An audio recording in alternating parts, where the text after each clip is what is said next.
వారికి కైలాసంలోకి free passport దొరికిందట. లోపల ప్రవేశం వెళ్ళిపోయింది. ఎందుకంటే కైలాసం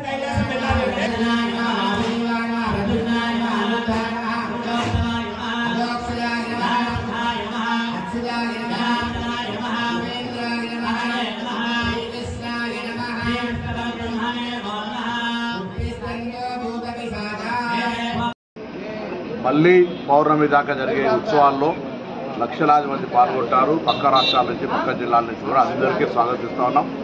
అన్ని రకాల ఏర్పాట్లు ప్రభుత్వ పక్షాన, అధికారుల పక్షాన అన్ని రకాల అంశాలు ఇక్కడ చేయబడుతూ ఉన్నాయి. దైవ ఎల్లమ్మ తల్లి అంటే ఆనాడు కాకతీయుల కాలం నుంచి సర్వాయి పాపన్న దగ్గర నుంచి ఈ యొక్క దేవాలయానికి ఒక చరిత్ర ఉంది.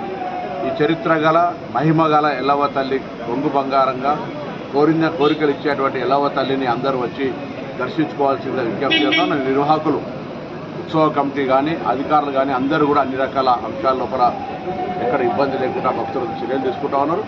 బోనాలు వేసినా, పట్నం వేసినా, దేవుడికి మొక్కిచ్చినా, ఏ ఓడిబియ్యం పోసినా అన్ని రకాలుగా వేడుక లోపల జరుపుకొని మీ బంధుమిత్రులందరినీ పిలుచుకొని హుస్నాబాద్ పట్టణం అంతా కూడా, హుస్నాబాద్ నియోజకవర్గం అంతా కూడా సుభిక్షంగా ఉండాలని అందరూ కోరుకుంటూ, బంధుమిత్రులు అందరూ పిలుచుకొని ఒక వేడుకగా జరుపుకోవాలని కోరుకుంటూ, తప్పకుండా ప్రభుత్వం నుంచి కూడా అన్ని రకాల చర్యలు తీసుకుంటాం. ఈ ఉత్సవాలకు ఇబ్బంది లేకుండా ఆ ఎల్లవ్వ తల్లి ఆశీర్వాదం అందరి మీద ఉండాలి.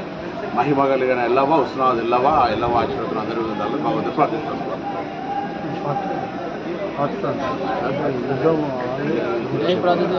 అది మంచి పాయింట్. తర్వాత